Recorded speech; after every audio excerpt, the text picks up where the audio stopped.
4岁萌娃因错过公交站，竟被一头狼带进了怪物横行的魔鬼训练场。就在所有人以为他难逃一死时，凶狠的腐心师在他面前竟变成温顺的大猫。可怕的食人树不仅没有攻击他，还帮他搭建小树窝提供水源。此时初次来到大城市的小兰兰，竟意外闯入正在直播的星际魔鬼训练场。他不知走了多久，突然看见不远处的草堆里躺着一只受伤的小狗，大概是注意到有人靠近，小狗绿色的眼睛警惕地看着女孩，他本能的想逃跑，但一动却又立刻痛苦地趴下。兰兰惊慌地看着小狗流血的腰部，你怎么了？他小心翼翼地向前，想要查看情况，谁知小狗挣扎得更凶了，甚至不顾身体的剧痛要站起来。兰兰这下真的急坏了，她哒哒哒地跑到小狗面前，小手按住小狗的背，急切地说：你真的别动了，我不是坏人的。小狗的野性本能驱使它试图反击，可重伤的身体却让它难以动弹，只能无助地躺在地上，默默等待死亡的来临。兰兰见小狗不反抗，心里一松，安慰道：别害怕，等你好了我带你回家找妈妈好不好？然而小狗没听到这些，它因伤势过重昏迷过去。兰兰见状赶紧拿出背包里的草药，将其碾碎后敷在小狗伤口上。一切完成后，小狗还是一动不动。兰兰盯着它看了好久，久到她自己都有些困了，身体紧挨着小狗也睡了过去。第二天她是被一股热气给熏醒的，睁开眼，对上的就是一双暴力的绿色兽瞳。她迷糊的伸手摸了摸前方的鼻子，小狗你醒了呀。而对方只是紧盯着这个人类，思考要不要一口咬断人类的脖子。兰兰可不知道小狗的心思，她勉强坐起来去看小狗腰部的伤口，大多草泥已经不见了，不知道是掉了还是被小狗舔掉了，那是药用了它伤口才会好的。你躺下来，我给你重新上药。说完她转过身去又捣乱了一些草药，结果回头却看见小狗直挺挺地站着，伸头闻了闻她手上的草药，察觉到是昨天让她觉得舒服的东西，这才犹豫着躺了下来。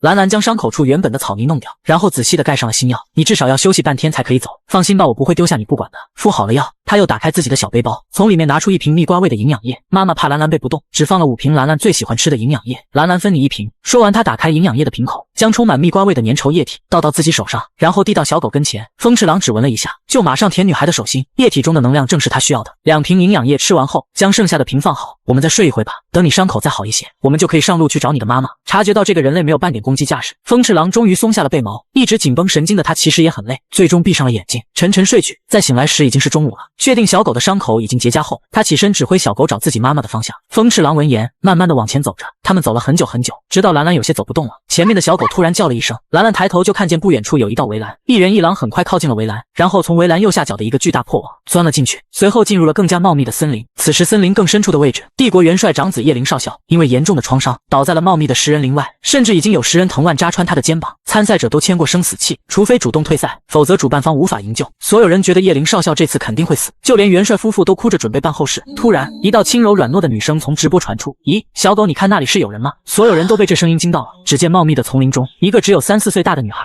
摇摇晃晃走出，新网上瞬间炸开了锅。这是小孩吗？我怎么在训练场里看到了一个小孩？训练场的参赛者不是必须年满18周岁吗？主办方啥情况？不管这孩子是哪来的，赶紧跑啊！来食人林不是送外卖吗？殊不知主办方也是一头雾水，他们查了所有镜头，也没找到这个小女孩是从哪里进入赛场的。小狗你快看，这里真的有人耶！他哒哒哒地窜到一坨棕色的物体前，真的是一个全身是血的人类少年，只是树枝像吸管一样布满了少年的身体。他下意识地觉得应该先把这些树枝弄走，蹲下身将少年身上第一根树枝拔了出来。你有没有发现，你不拔他还死得慢点，拔了他的血都飙出来了，他会死得更快好吗？我的血压上来了，这哪来的熊孩子呢？叶灵少校没被食人树吸死，但要被你折腾死了呀！兰兰不知道自己正被很多人骂，只是满头大汗的将所有树枝都拔了出去，但是他没注意到，本来已经游走到他脚后跟的食人树枝突然缩回到母树的下方，确定全部拔干净后，他赶紧转身从背包里面拿出一堆小草，把小草捣碎后全部盖到了他的伤口上。风赤郎有些不悦，他似乎认定这些草泥应该是他的，趁着兰兰背过去整理小草的时候，一脚踩到了地上少年的头上。呜呜，我哭得好大声，连狼都欺负我的叶灵少校，不过这狼看着怎么有点眼熟，我去，这不是昨天跟太子打架的那群风赤狼里的头狼吗？他怎么跟这个小女孩在一起？难道这小女孩是他的储备粮？兰兰不知道新网上的讨论，这时他歪着头在看血人哥哥的脸。小狗，你说他什么时候能醒来？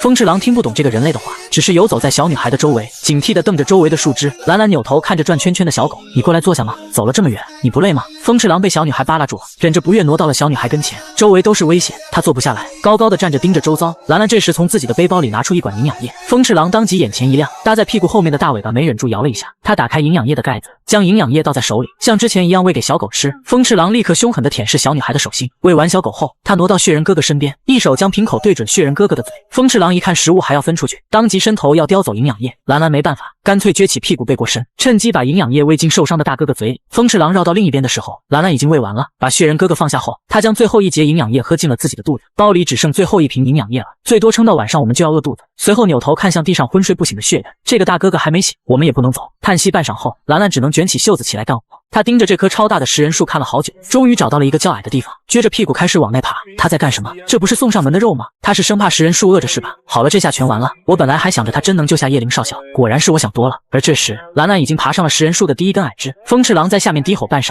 努力压下恐惧后，终于还是冲了上去，一口咬住了那个幼小人类的衣服，把他往回扯。幸亏兰兰反应快，死死抱住树杈没放手。小狗，小狗，你别闹我在爬树，你拽我摔下去很危险的。风赤狼却没理会，继续拽他。小狗，你再这样我可就不喜欢你了。风赤狼突然全身一顿，并不是被这个幼崽威胁住，而是察觉到了危险。下一秒，一条纤细的藤蔓隐秘地袭向风赤狼，他当即狠狠咬断一截藤蔓后，赶紧后退，退到了极远的地方，再也不敢靠近。结果就这么一会的功夫，那个人类又爬上了一根树杈。风赤狼气得冲那个人类不停地吼，但他没有和狼群在一起，又受了伤，如果冲上去，他可能会死。低吼声中，兰兰摸了摸头上的热汗，好了好了，我马上就下来。说着，他从兜里拿出一个空的营养液瓶子，然后小心翼翼地将空管放到一片树叶下方，接住了树叶滴下来的露水。营养液只剩一瓶了，不能吃了，现在只能接点露水，晚上烧水喝。只是一片树叶的露水很有限。就在兰兰东张西望，想看看有没有其他地方的树叶可以接水时，枝头几片叶子突然晃动起来，接着一滴滴的露水竟然连连不断地滴进那个小管子。兰兰睁大了眼睛，这是什么情况？不过不管怎么样，小管子很快就接满了水。兰兰高兴地赶紧用盖子将管子盖好，随后拿出空瓶，又是一样的情况。她黑漆漆的眼睛弯成月亮，谢谢大树伯伯。树影摇曳，愉悦的食人树似乎也在回应自己怀里的小女孩。与此同时，新网却是满屏的问号弹幕，什么情况？食人树为什么不绞杀他？难道是风赤狼咬断藤了？食人树被他吓到了。我们老师以前说过一个事例，食肉异兽捉到幼崽时会守着不吃，因为他们认为母兽会回来救好孩子，如果长期没有母兽来，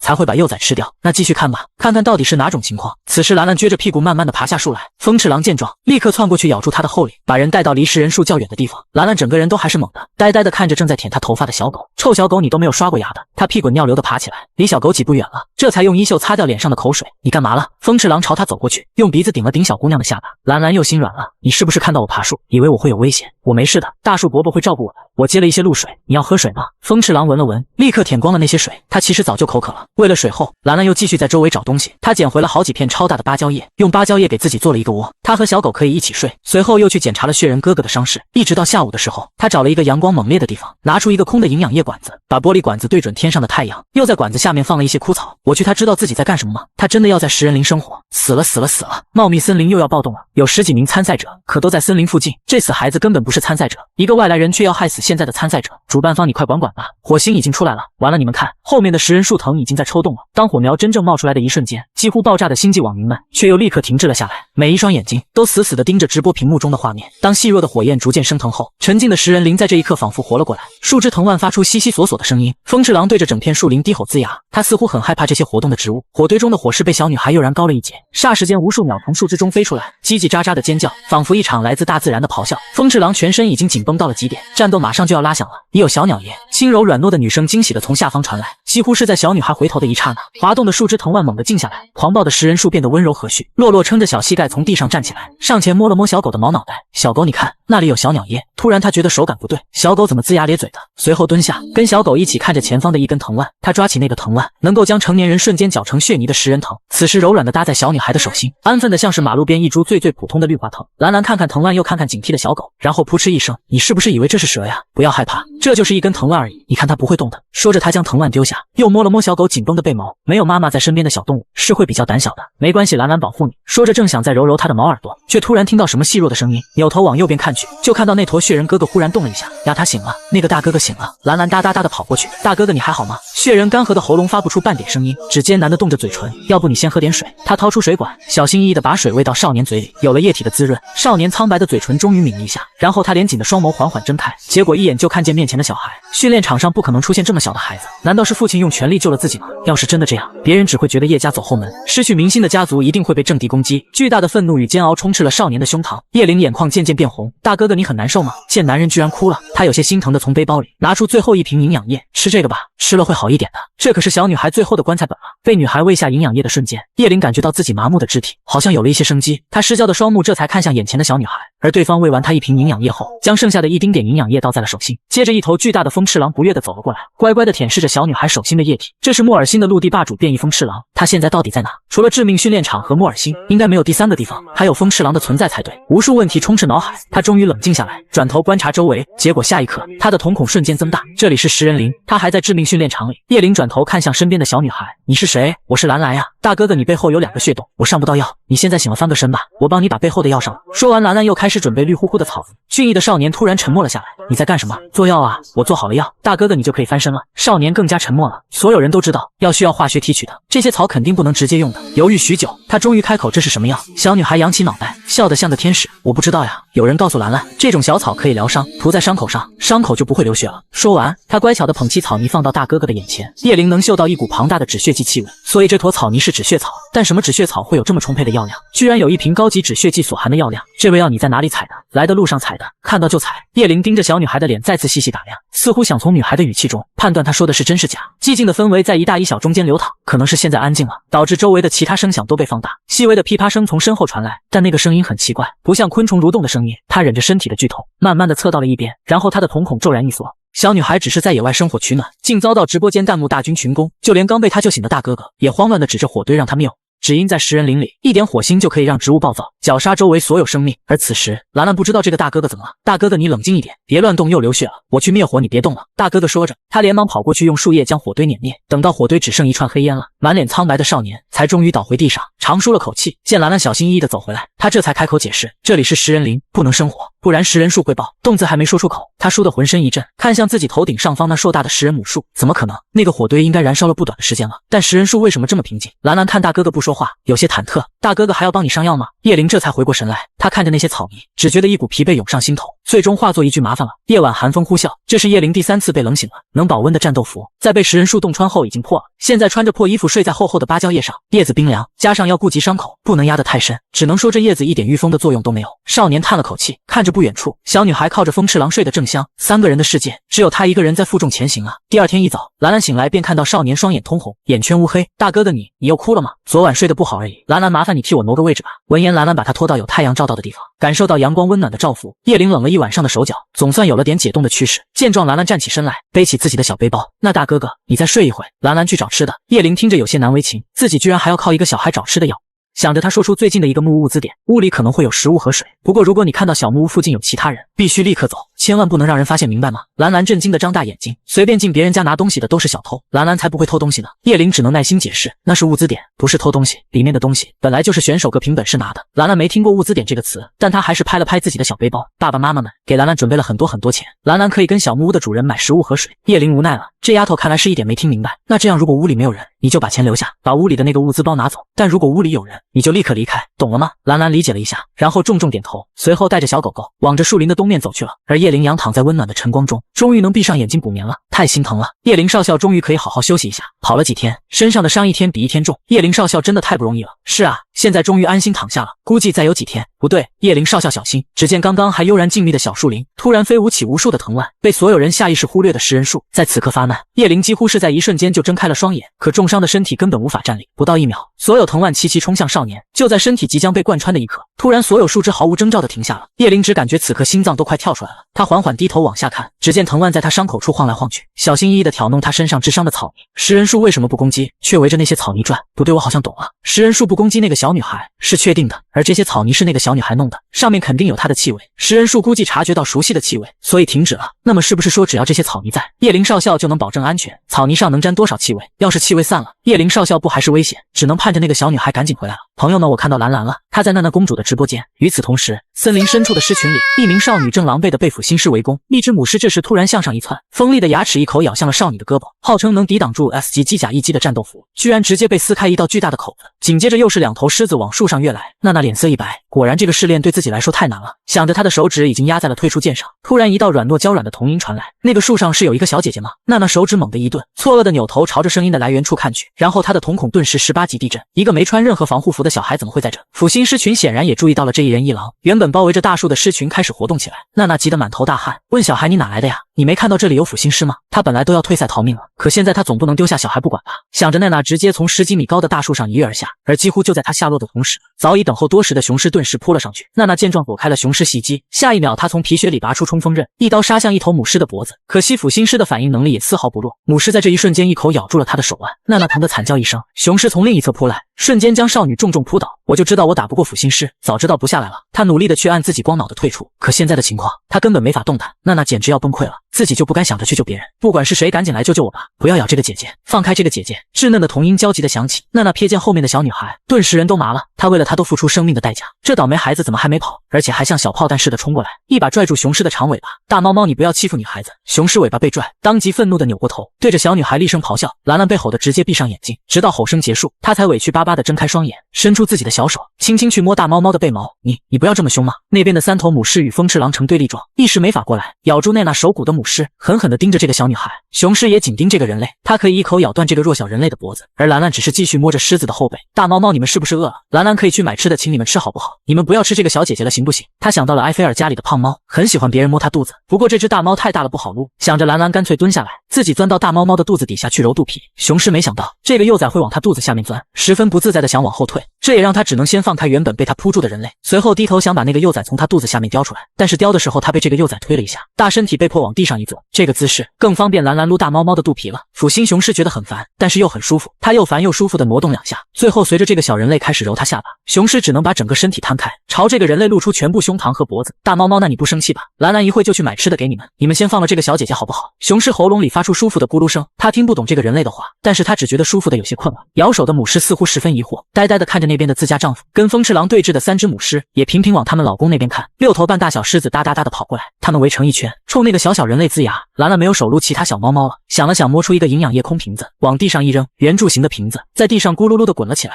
眼看着瓶子越滚越远，突然一头小狮子动了起来，它往前一扑，爪子一把摁住了瓶身。小狮子低头闻了闻，闻不出什么味，它又松开爪子，却发现这个瓶子不动了，它似乎有些不解。厚厚的肉垫粗鲁地拨弄一下瓶身，咕噜噜，瓶子居然又动了起来。小狮子开心极了，又把瓶子往回拨。另外几头小狮子见状也要抢瓶子玩。兰兰见状露出自己白白的小米牙，果然猫猫都无法抗拒这种玩具，而奈娜只觉得自己现在是在做梦。刚才这副心狮不是打算吃了它们吗？怎么现在都变成家养的小猫咪了？接着他又看向还咬着他手骨的母狮，以及母狮后面包围着风赤狼的另外2头母狮。果然只有女人才会认真搞事业，男人都是什么贪图享乐的软骨头啊！同一时间，首都新政会议大厅，严肃沉静的会议厅里，各方官员正在进行2月1次的例行会议。突然通讯器震动的声音在安静的会议大厅里响起，众人先是一愣，然后朝着声音来源处看去，就看见一个靠在座位上放肆大睡的浪荡身影。总统脸色顿时难看极了。炸裂一队平时的训练强度这么大吗？把你们抱神累的在例行会议上睡觉。炸裂一队的副队长善善，老大，醒醒，有电话。丽杰被吵醒，烦得要命，也不管自己在哪，直接接听了。你最好有正事。下一刻青年猛地站起身来，我女儿不见了，让你去接个人，结果2天了，你告诉我她不见了，你是不是活腻了？挂了通讯，丽杰没看任何人，大步流星地朝着政会大厅外面走去，走到停车场一辆硕大的军用黑色悬浮车旁，丽杰过去拉开车门，就要准备出发。正在这时，一辆名牌轿车开过来，车窗打开，里头露出一张笑盈盈的女人脸来。报神啦，这么巧，开完会了吗？丽杰正在气头上呢，直接转头骂了一句不。长公主脸色终于有些不对，娜娜真的已经很努力了。报神，我知道你不喜欢收徒，但是我们家娜娜为了你一句话，都去参加了致命训练赛，她都这么有诚意了，咱们能不能打折？这前10真的不容易，前30你就收了她行吗？可丽杰依旧狠狠地蹙紧眉头，听不懂人话吗？我让你滚，如此不给面子。长公主终于也怒了，她推开车门，气势汹汹地走出来，你别以为我真的怕你，你是战神没错，别忘了我老公也在军队，他官职不比你低。丽杰吃了一声，手指按向操作盘，让你男人来打我呀？正愁找不到理由收拾他。话落，军用悬浮车一飞冲天，而此时奈娜已经盯着眼前的小女孩，足足10分钟了。10分钟里，小女孩先是撸了一会雄狮，然后陪幼狮玩了玩玻璃瓶，接着她去跟另外只母狮讲了很久，最后她终于走到她的面前，一边安抚叼着她手的母狮，一边把她的手从母狮的牙齿上拿出。伤口好深啊，小姐姐你都不痛吗？你都没有哭噎。娜娜一时不知该说什么好，伤口是很狰狞恐怖，但是星际人均体格强健，她又是从小受军事化训练的，这点伤倒也确实不值得她哭。你真厉害。小女孩又夸了一句，从自己的小背包里拿出一些野草，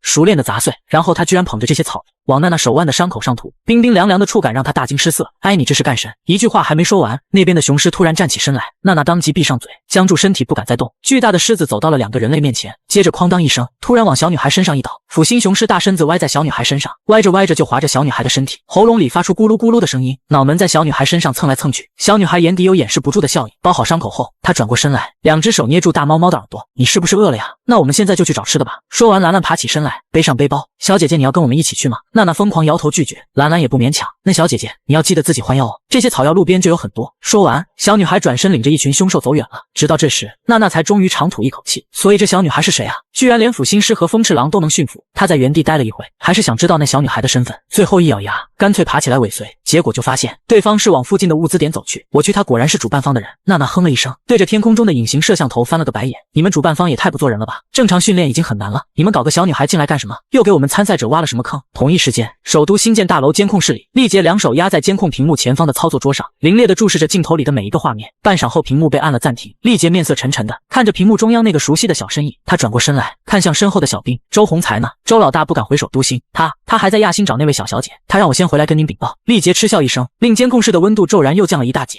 小兵赶紧解释，周老大其实已经查到一些了，小小姐当晚上了一辆公交车，周老大已经赶去小小姐下车的站点了，您应该很快就能找到人吧？丽杰突然几步上前，扣住他的肩膀，跟周鸿才说，我的兰兰要是少了一根汗毛，他脖子上的脑袋也别要了。另一边的森林里，兰兰找到先前说的木屋，礼貌地敲了敲那扇棕色的大门，然后眼巴巴地等着木门打开。可是10分钟过去了，屋内一点动静没有。娜娜坐在200米外的一棵歪脖子树上，有些疑惑她在干什么。物资点的门关着，是怕动物跑进去把物资包叼走而已，里面又没人住。兰兰却不清楚，继续敲着门。突然咔嗒一声，木门竟然被敲开了一个缝隙。兰兰眨巴眼睛，小心翼翼地将门又推开一些。你好，请问里面有人吗？我想买东西。木门完全打开后，里面空荡荡，只有一个棕绿色的双肩包放在屋子中央。兰兰想到大哥哥说的话，立刻拿出自己的小钱袋，留了2个硬币放回兜里，然后把剩下的钱全部放到地板上。小木屋的主人你好，这里是兰兰所有的钱。兰兰只留了2个硬币坐公交车，其他钱都给你了，你可不可以卖给兰兰一些吃的？兰兰家里上有瘫痪在床的大哥哥，下有嗷嗷待哺的小狗狗和大猫猫，我们全家已经很久没有吃过东西了。耳力惊人的娜娜努力没让自己笑出声来，这小孩怎么这么可爱？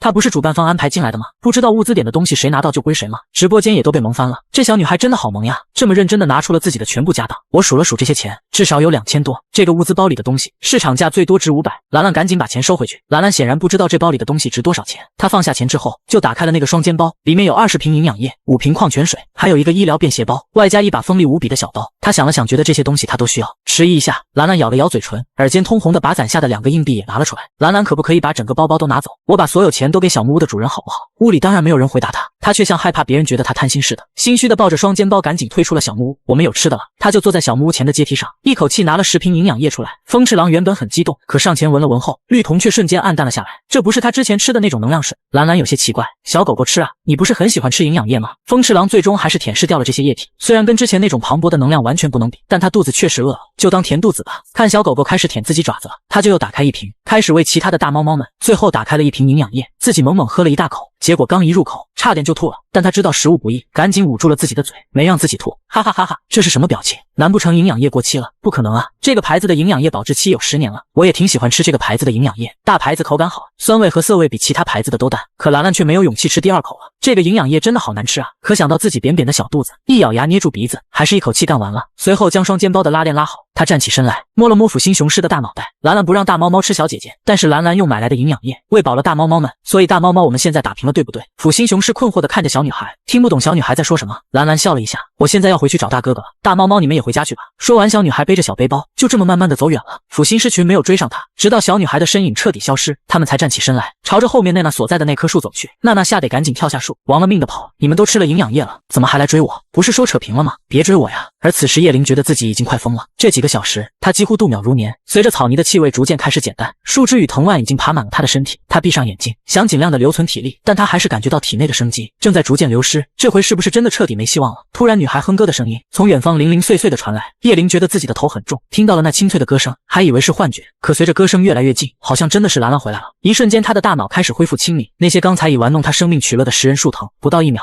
竟然就这么退了个干干净净。大哥哥身上的草药怎么都散了？大哥哥睡觉一定是乱动了。哎，他睡姿太差了。叶灵眼皮一翻，差点晕死过去。他什么都没做好吗？他略微吞咽了一下唾沫，正要开口跟小女孩说话，突然一滴水滴到了她的唇瓣上。咦，是下雨了吗？兰兰疑惑地将小手摊开接了接，顿时就有2滴雨水砸进了她软软的手窝中。她刚想转身叫还在睡觉的大哥哥起床，一回头却发现大哥哥已经醒了。大哥哥你醒了，兰兰先给你挡雨哈。说着，她把散落在旁边的芭蕉叶捡起来，一张一张的盖在不好挪动的大哥哥身上。大哥哥你先等一等，兰兰先搭一个小棚子，很快就好了。说完，小女孩刚要起身，衣角却被一只修长的大手拉住了。叶灵觉得自己呼吸有些乱，她看着细腻的小雨，声音带着艰难，兰兰别管我了，你自己走吧，这是训练升级了，无数极端天气都会降临考验参赛者。叶琳不想让自己拖累洛洛，可洛洛却疑惑地看着男人：“我走了，大哥哥一个人要怎么办？大哥哥你都动不了的。”叶琳轻喘一口气：“你听大哥哥说，食人树虽然不会伤害你，但是气候是无差别攻击的，它体力很差，说得很慢。大雨一旦落下，你将非常危险。你年纪小，抵抗弱，一旦生病只能等死。”说完，他又安抚小女孩：“但是哥哥是大人，不怕淋雨，所以你自己走。”洛洛的小眉头皱得更紧了。可是大哥哥为什么要淋雨？洛洛搭好了小棚子，一起躲雨不可以吗？他实在理解不了这个逻辑。难道大哥哥喜欢淋雨吗？没办法，只能苦口婆心开口劝说淋雨的坏处，承诺等伤好了，一定让他好好淋雨。叶琳人傻了，不是我说的是这意思吗？可洛洛说完之后，也不给他否决的机会，直接哒哒哒的跑去搭小棚子了。叶琳在后面喊他还要解释，可洛洛不听，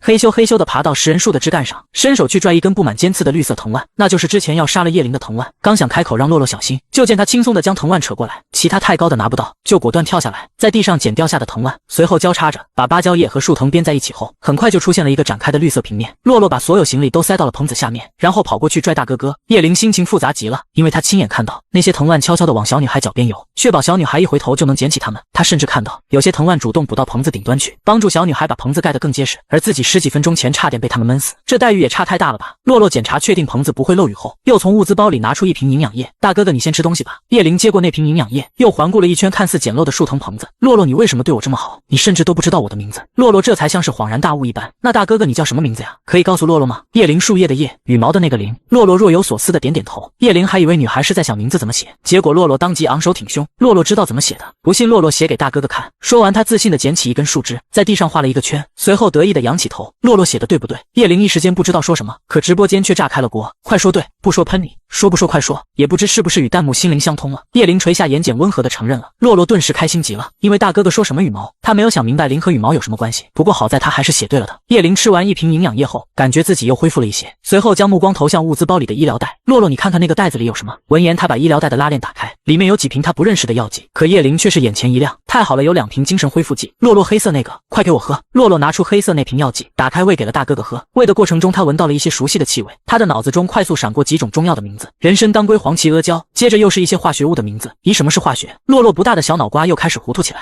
他总是这样，脑子里会莫名其妙的出现一些东西。当叶琳喝完了一瓶精神恢复剂后，受伤的精神力终于好上不少，他轻舒了口气，转头却见身边的小女孩仿佛失了神般，唤了2声，小女孩这才反应过来，不舒服吗？是不是累了？毕竟一个小孩子忙了这么久，肯定累了。洛洛打了个小哈欠，没关系，我给大哥哥和小狗狗换了药，再睡午觉。小女孩认真的给一人一狗换完了药，然后她缩进了小狗狗的怀里睡了过去。此时前往亚星的特快星舰上，丽杰听着通讯快被气炸了。你的意思是，我的洛洛在某个夜晚独自进入了南巴区，就是那个全是变异动植物的危险地带，然后至今音讯全无。小兵觉得自己快疯了。周老大正带着人在附近地毯式搜索。好消息是，最近特角洲山脉并没有暴动过，致命训练场的各个防护网也十分严密，没有出现场内凶兽跑到山下的情况，所以小姐应该至少不会遇到变异动植。丽杰暴躁的抬手按住自己的额角，给我用最快速度到亚星。另一边洛洛睡醒来，接了雨水给自己洗个脸清醒一下，随后又开始整理背包。叶琳顺势便看到了他背包里的东西，有些奇怪，询问为什么会带换洗衣服。洛洛扬起头，小脸上露着笑，因为洛洛是出远门呀，所以要带衣服的。叶琳有些惊讶，出远门是什么意思？洛洛也没有隐瞒，把自己这几天的经历都说了下。叶琳大概听懂了，如果小女孩没撒谎的话，那她应该是迷路了。只是这也让叶琳更生气了，你才多大，你父母居然让你一个人做星舰，横跨多个星球来亚星，他们疯了。洛洛忙挺起自己的小胸膛为自己证明，洛洛已经4岁了，是大孩子了，洛洛可以自己做星舰的。直播间网友也疯了，4岁也很小啊，哪家家长这么不负责？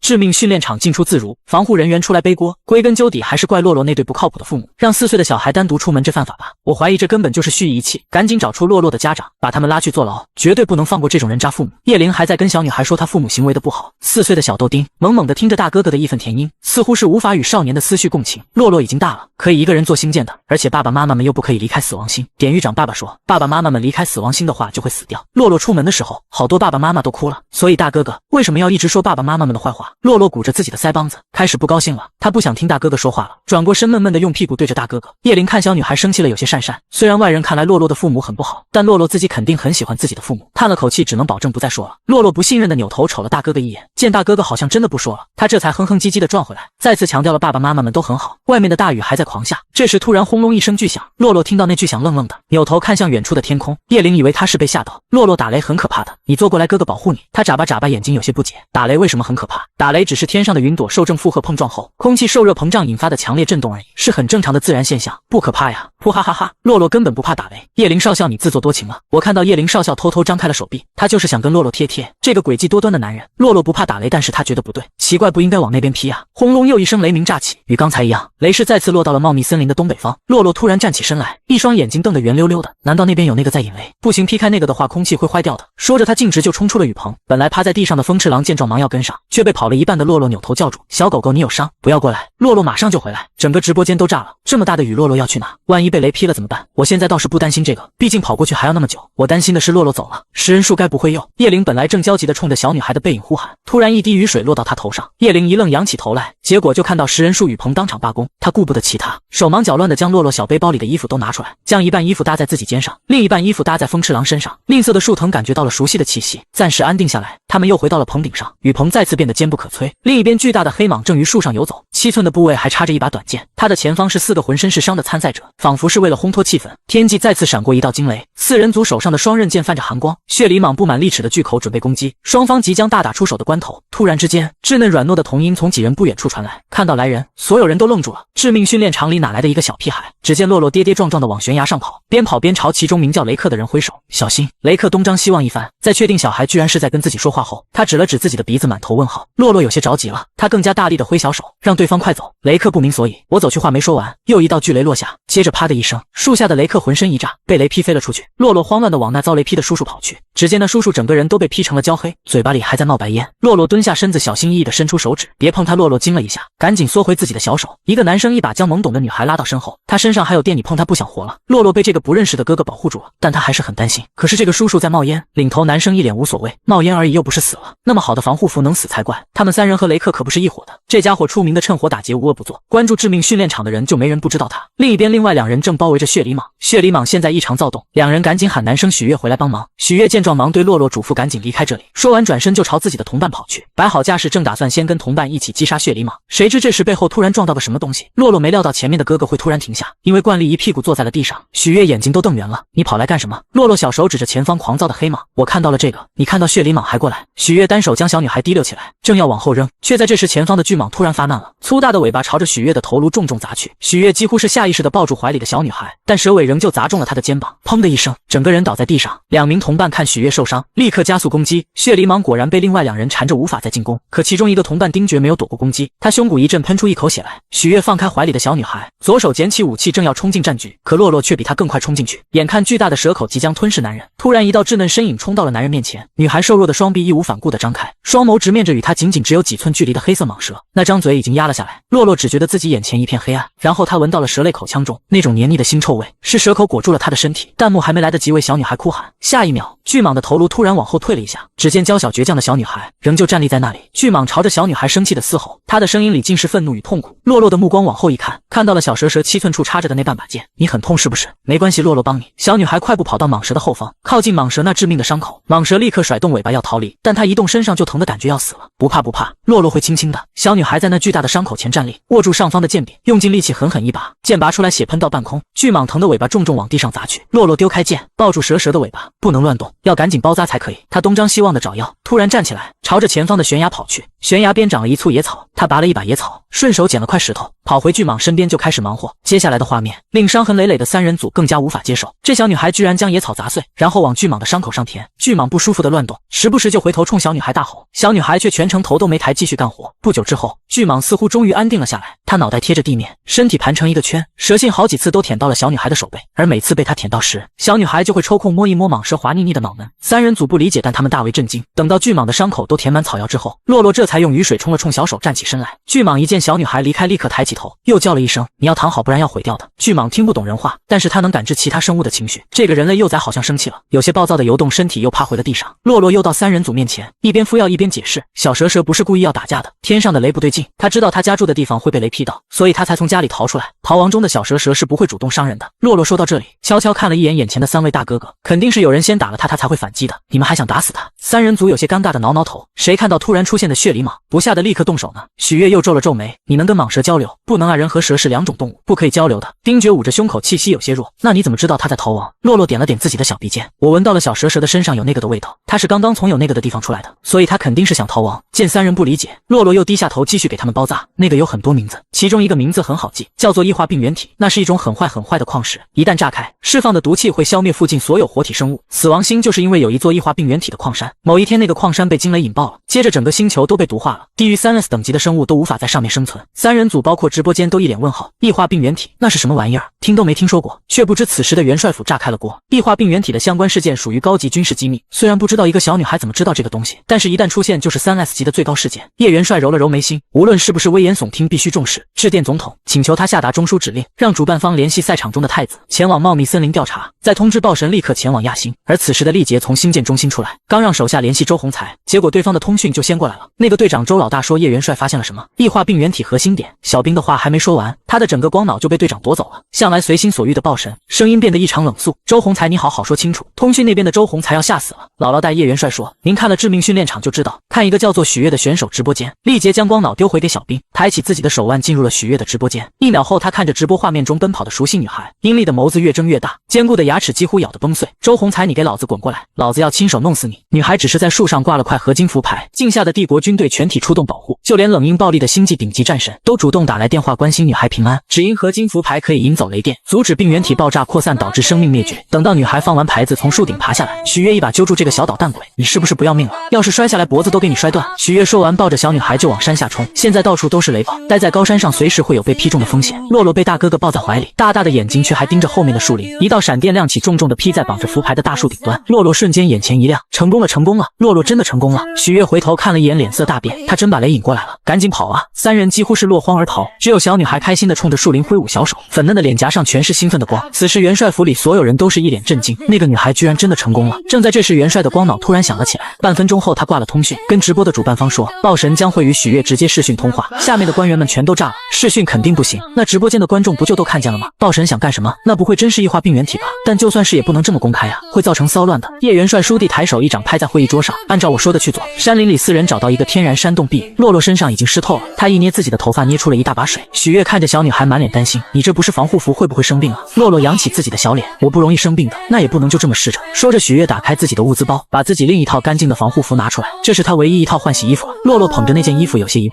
那大哥哥穿什么？大哥哥是大人没关系的。这时手腕上的光脑震动了起来，许月诧异地看着自己的光脑，要知道训练场里是断绝通话的。他试探性地点了一下光脑屏幕，下一秒一个男人出现在画面里，许月3人完全蒙住了，这不是星际第一战神豹神大人吗？许月吓得一句豹神还没喊出口，屏幕中的男人率先冷沉喊了声洛洛。洛洛听到了有人喊他，眨了眨眼睛，呆呆地注视着半空的视讯屏幕。3秒之后，小女孩歪歪的脑袋倏地立正，不可思议地脱口而出爸爸。此时整个世界似乎都寂静了，直到半秒钟后爆发式的问号填满了整个直播间。我是不是幻听了？洛洛叫豹神什么来着？我马上去搜了资料，但豹神配偶那一栏的确是写无啊。豹神结婚了，还已经有一个这么大的女儿了，仿佛是嫌自己造成的轰动还不够热烈。洛洛又软软的叫了一声爸爸。站在洛洛旁边的许月3人直接石化了，这个小女孩居然是豹神的女儿。现在丽杰眼里看不到其他人，她只能看到已经3582362秒没见过的宝贝女儿。随着小女孩那清脆软糯的爸爸，丽杰突然想到了4年前的那个晚上。那晚他刚从病原体爆炸的核心区回到宿舍大楼，一上楼就看到走廊里还有其他人，那是罪大恶极的前宇宙第一毒品集团首领卓金，怀里抱着一个软软的小东西，脸上写满了恐惧。我捡到个孩子怎么办？他在动。丽杰第一反应就是这位不知道把谁的肚子搞大了，但是再一想不对啊，死亡星的空气感染性高到离谱，已经超过300多年没有诞生过新生命了。那天晚上丽杰抱了那个小婴儿，他对他咧开了没牙的小嘴，黑漆漆的大眼睛弯得像月亮。从那天开始，死亡星的很多人都疯了，都为了这个小女孩而疯狂。这个孩子最后被取名为洛洛，她是死亡星所有人的女儿。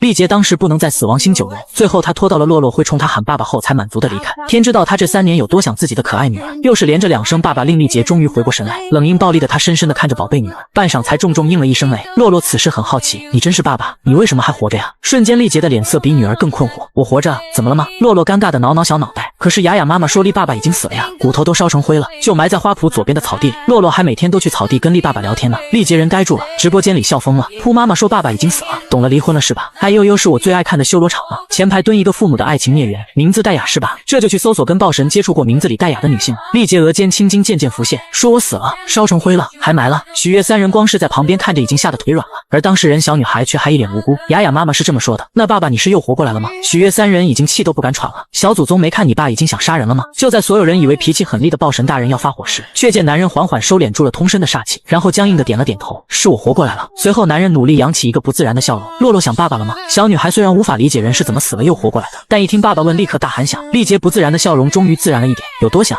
就是每天都会去爸爸的坟头浇水那么想。丽杰真的快气炸了，南宇宙最大走私集团大小姐胡清雅是吧？我记住了。洛洛望着屏幕里爸爸突然开始深呼吸的脸，小女孩撅着小嘴又软软的撒起娇，爸爸你活过来了，那你会来看洛洛吗？丽杰即将扭曲的面孔突然沙尘暴转晴，会以后爸爸会每天都跟洛洛在一起，晚上还会给洛洛说故事哄洛洛睡觉。小女孩当即笑的眼睛都弯成了月牙。丽杰珍惜的看着视频里的女儿，正要再跟女儿说点软乎话时，旁边那个3队的小兵突然把脑袋凑过来，对队长，通讯时间不多了，您正事还没提。丽杰森冷的目光横射过去，跟我女儿说话不是正事吗？这时洛洛倒是先提起了，说到正事，洛洛有正事要跟爸爸说，随后指着某个方向把异化病原体的事给说了。丽杰之前看直播自然也目睹了女儿的所作所为，洛洛做的真棒，被夸奖了的小女孩无形的小尾巴摇啊摇。丽杰这时突然看向旁边那个叫做许悦的二愣子，你把光脑给我女儿，再去500米外等一会。三人呆住了，不过豹神的吩咐谁敢不听？等三人他们离开，直播间都无法再拍摄到洛洛和豹神的对话，而丽杰也开始认真的说起异能病原体。病原体是可以被封存的，死亡星就有3个病原体被封印住，知道是谁封印的吗？洛洛特别骄傲，是爸爸。错了，是你6个月大的时候就会封印他们了。洛洛顿时震惊的捂住自己的小嘴。丽杰被女儿这模样逗笑了，那你能传输能量这事儿你也还没发现？洛洛当然是一脸的懵，当初在死亡星经过你手的植物，哪怕在普通都会变成3S 等级，因为你会不自觉的把能量传输给花草，让他们更好的在死亡星生存，就像是本能一样。洛洛自己都不会感觉到能量的流失，但他下意识的想要保护所有的生物。洛洛还是一脸迷茫的表情，没关系，不理解就不理解吧，反正洛洛凭感觉就好了，你感觉怎么做是对的，那么做就一定是对的。视频通讯的时间确实有限，丽杰心里虽然遗憾，但也只能开口，洛洛爸爸得先挂通讯了，估计再过几个小时雷雨就会停了，至于比赛大概率不会停，不过爸爸会想办法尽快把你接出来，你要多等一会儿好吗？洛洛点点脑袋，想到什么又赶紧说，我按照爸爸说的把病原体封印之后，再把小狗狗送到狗妈妈身边，再等大哥哥能走路了就自己出来，爸爸不用来接洛洛了。丽杰闻言也不想打击女儿，好，那爸爸到时候在门口等你。挂了通讯，洛洛赶紧踮着脚尖叫三人回来，他把光脑和干衣服还给了许悦哥哥。许悦看着那件衣服皱起眉，你不换吗？洛洛摇摇头拒绝了，我回去有衣服换的，出来这么久小狗狗和大哥哥会着急的。说完他二话不说转身就跑，哪怕天黑对他来说一样能看清眼前的路，但三人不同根本看不清，刚想挽留就失去小女孩的身影。此时森林某处，穿着黑色兜帽衫的少年拿唐刀站立，一只变异火骨鳄从他身侧冲出，少年薄唇发出一声不悦的音调，刚想冲上前尽快斩杀，结果第2、3、4、5、6、7、8只走出来，这也太多了吧，这是鳄鱼潭啊，赶紧跑吧，打没胜算的。你们看右边那边树丛一直在动，里面不会还有其他凶兽吧？太子也太倒霉了。同时手握长刃的少年也注意到了那片抖动的树丛，下一秒树丛被打开，一个浑身是水的小女孩跌跌撞撞的跑出来，面前刚好是有3只隐藏在枯叶下的火骨鳄，他们原本是想攻击前面的少年，但有更甜美的食物送上门来了。这里是哪里？洛洛抓抓自己的小脑袋，困惑的视线投向一身黑衣的大哥哥。大哥哥，你知道有很多树枝的树林应该往哪里走吗？洛洛好像走错路了。这时3只火骨鳄几乎同时朝着小女孩扑咬而去，少年眸色一沉，快速跨向女孩，手中的刀刚要刺穿一头火骨鳄的头颅，小女孩突然蹲在鳄鱼面前，少年手中的长刃险些刺到女孩的肩膀，他极快收剑，眸中闪过一丝不耐，正要单手将小女孩拎走，只见小女孩已经伸手摸向火骨鳄凹凸不平的头颅，火骨鳄反应很快，一口咬住了小女孩的手臂，接着小女孩居然咯咯咯的笑了起来，她将自己的手从都是口水的大嘴巴里伸出来，然后用力的搓了搓火骨鳄的大头。大哥哥，这些壁虎是你养的呀？好辛苦呀，这么晚了你还要带它们散步。小女孩似乎很喜欢那火骨鳄，动作从头一直摸到了火骨鳄的尾巴，